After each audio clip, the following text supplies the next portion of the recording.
Basketball fans, welcome into Canada's home for talking hoops. This is the Hangout. I am Akil Augustine, and it's time to jump into it. The All-Star game's around the corner. The league's now starting to get interesting.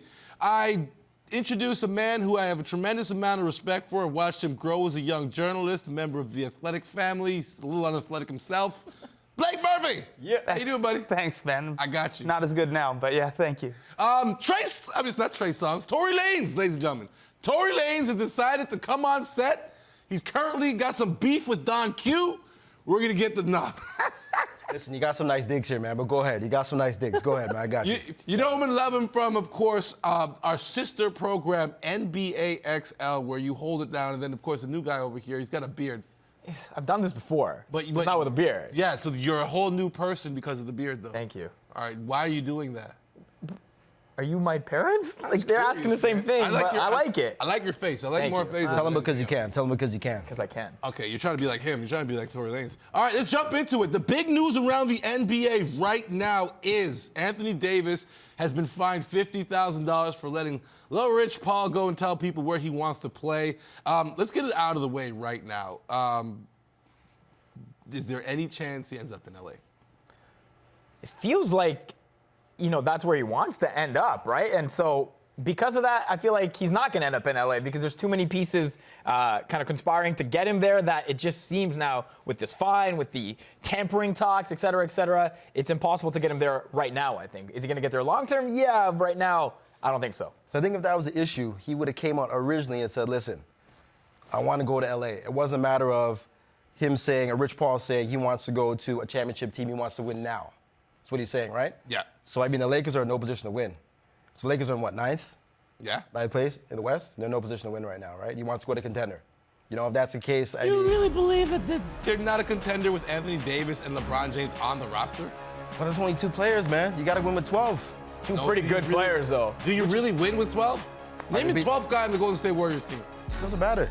Oh, now it doesn't matter. Wait, Kevin Durant. You need 12. Now it doesn't matter. Listen, not when you're Golden State, it doesn't matter. Not when you're Golden State. Okay, but the 12th player at Golden State is Kevin Durant, no? Probably not. Okay, Blake, so, of course, Woj Bomb, the master, your American counterpart, went tonight on TV and said that he really does not think that the deal to LA will not happen. Dell Demps is going to sit, do his due diligence. He's not going to cave to the Lakers' demands. Why does everyone keep calling it caving to the Lakers' demands? But if you trade him to someone else, you're not caving to their demands. That's insane. So for you, how do you read this situation? Yeah, I think there's 2 ways it can go. The first one is Dell Demps gets real petty about it and is like, look, you want to go to LA? Yes. How would you like Rich Paul to go through customs every time you go visit your client, go north?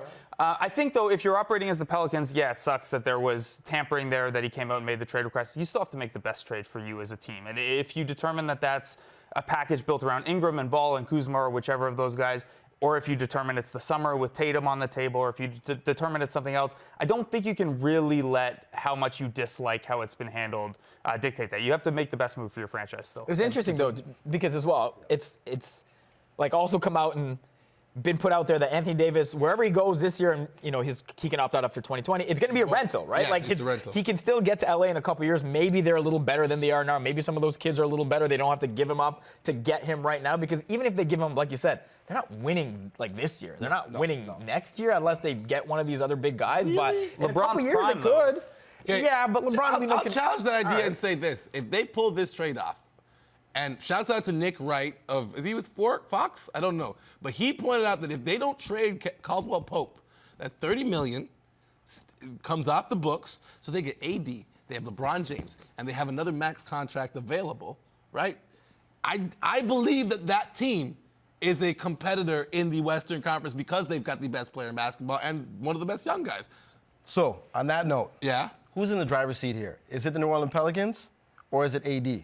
I think this car has no driver. I think AD is not in control because he can't get what he wants right now, obviously. I don't think the Pelicans are in control because they're not going to get what they want ultimately, because I don't think Boston's going to pull the trigger on a rental. But the Lakers aren't in control because they can't pull this off right now. But the Pelicans are going to sit back and say, listen, we're going to wait until it suits us.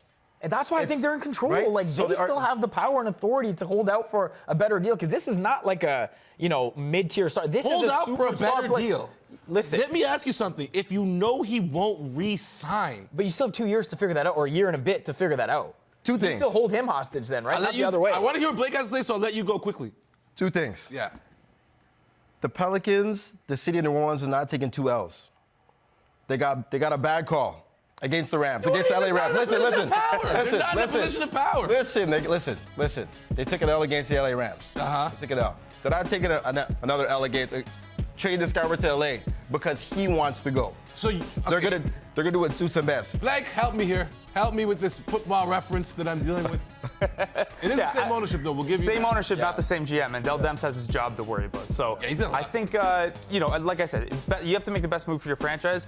That might be waiting it out, and that might be, maybe there's some ego in there. Maybe there's a bit of a power play of we're controlling the Why situation. does everyone hate the Lakers?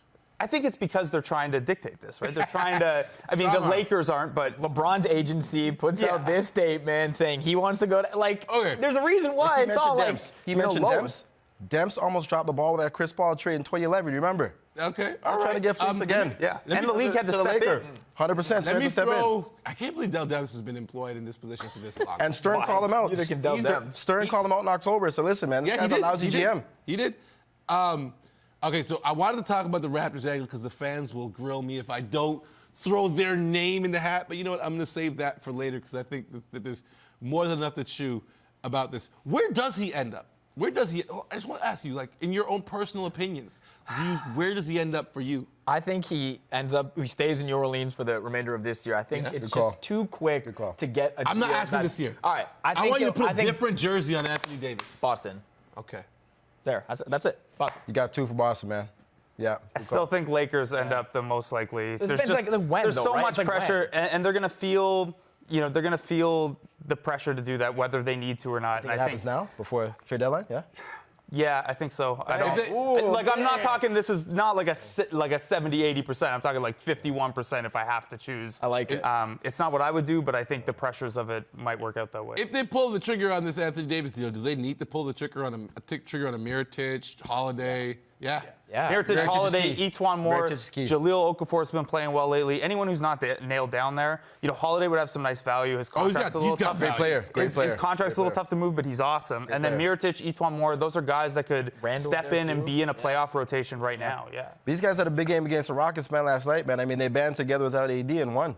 They had the nobody. Rockets. They had Drew and pretty much the rest of their NBA. Okafor's on players fire. 20s and 10s 27 every points, double, double 27 points. machine. man. They band together. You know when you start talking Jaleel Okafor, it's time to go to a commercial break.